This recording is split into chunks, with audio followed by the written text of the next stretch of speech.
Today I'm going to show you how you replace the rear brakes on your Volkswagen Atlas. Just to give you a quick overview on the majority of the tools you're going to need. Just need something to take off the wheels with. I've got an impact here. You've got a little spring here that you're going to need to use some kind of pliers just to pop it off. I've got a torque wrench whenever you put the wheels back on.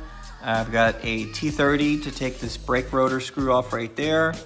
I also have a wire brush to clean the caliper assembly to get all the kind of rust and all kinds of other stuff, brake cleaner, and obviously some brake grease as well. Let's go ahead and get started.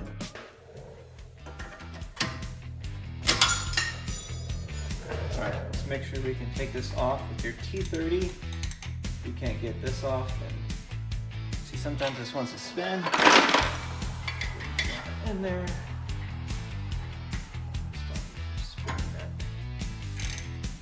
Go. Next, you're gonna have to get this little dust cap off right here.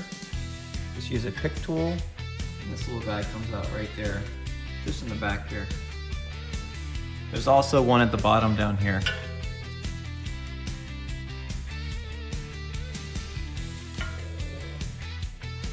So, to get this caliper off right here, we're not gonna take off the main bracket, but we're just gonna take out this sliding portion right here. The reason is the actual main bracket uses one-time use bolts that I don't feel like replacing. These are not one-time use bolts, so we're going to go ahead and just pull these out, and it'll give you access to take off the rotor and the brake pad as well. Typically, you're going to need a hex head like this. I'll link it in the comments, but a regular one's not going to really fit because you've got a brake line here, and it's also very cramped down here. So what you're gonna need is, I'm sure there's lots of applications you can use, but I'm just gonna use this Allen head right here, and that'll be able to give me some access to be able to turn it. These, I don't have a lot of leverage here, so I'm just gonna use this hammer, just kind of hammer it off. Sometimes they've got a lot of corrosion from being in the road. And then here's that other one as well.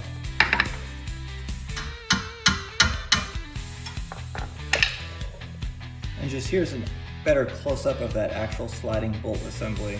There's the hex head right there, and it just slides through. Sometimes a little bit of corrosion, and then obviously that's where it goes into the actual housing.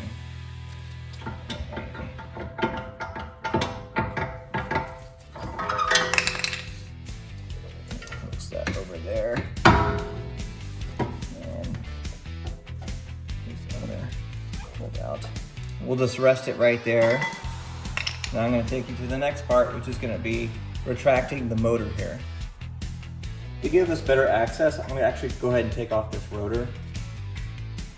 Still using that T30, pretty light to take off.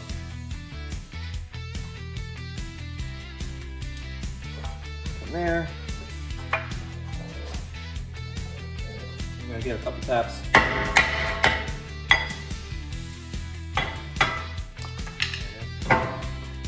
You've got to kind of pull it this way and then out. Okay, so now we need to get access to the electrical plug. So there's two pins to control the parking brake motor. So I've seen two different ways of people doing this. Sometimes these can be very corroded, but I believe you're supposed to stick a screwdriver in there and kind of pry this back. I found that if you've got just kind of a pointy pick tool, you're able to get underneath it.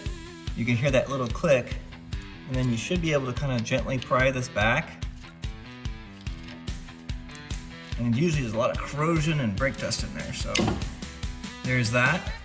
Now that gives us access to these two pins inside of this parking brake assembly.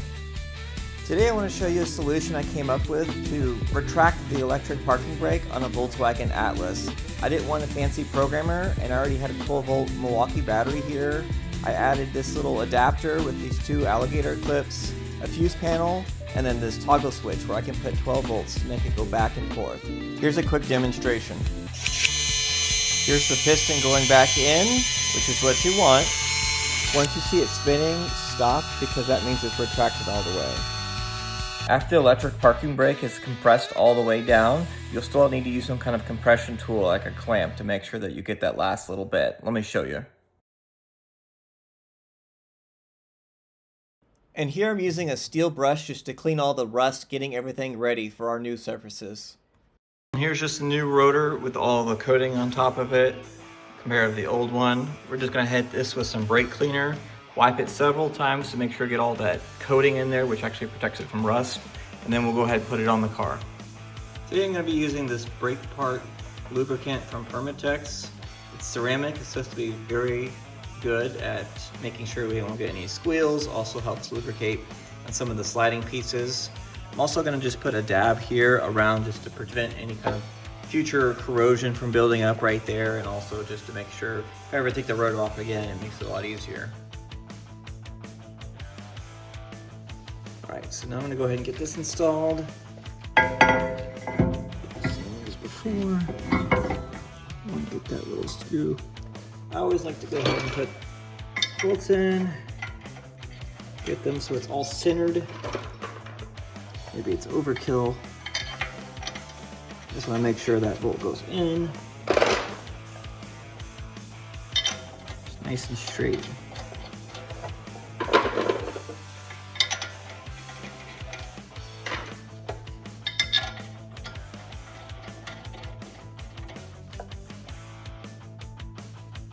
Go ahead and get that guy in there.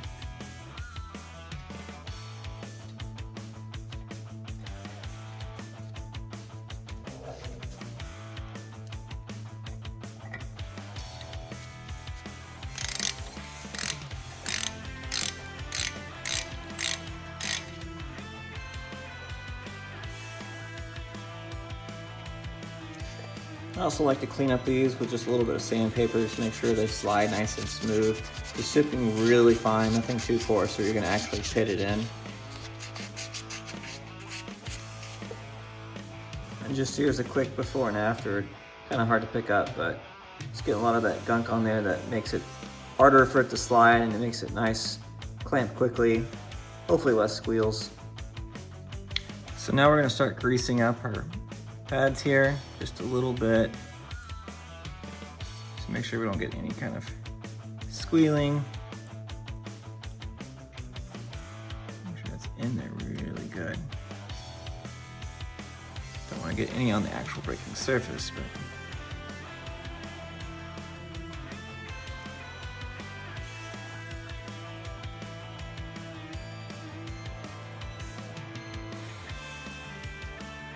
this brake pad goes right here in the front. Now we're gonna go ahead and get these guys put on. Just wiped a little bit of the grease away.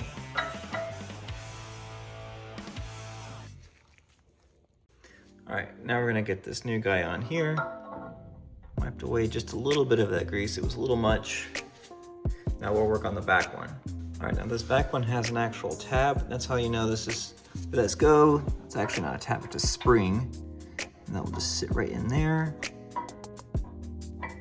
Hopefully it doesn't fall out. Make sure it lubes up as well. These slide pins. Just like to spin it in my hand. Make sure it goes nice and easy. All right, now we need to make sure we plug this guy back in.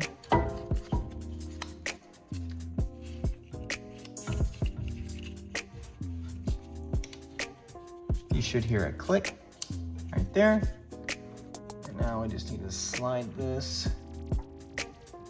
carefully over there. And then we'll start getting our guide pins in.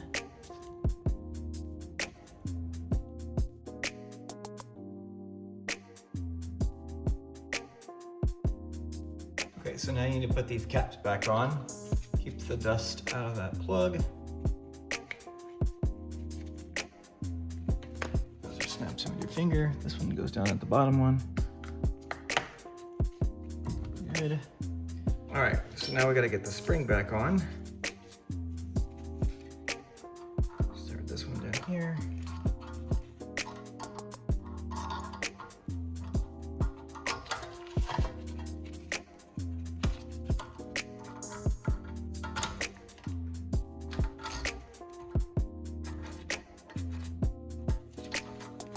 This is fun.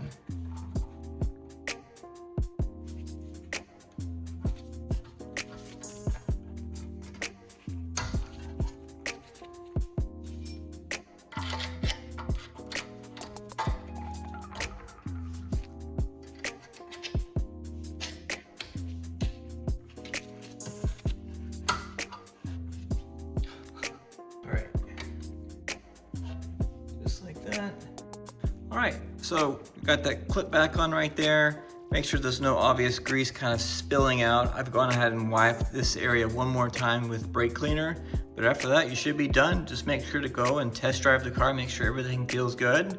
And if there's any kind of brake pad bleed-in procedure, make sure to read it from the instruction manual on your car.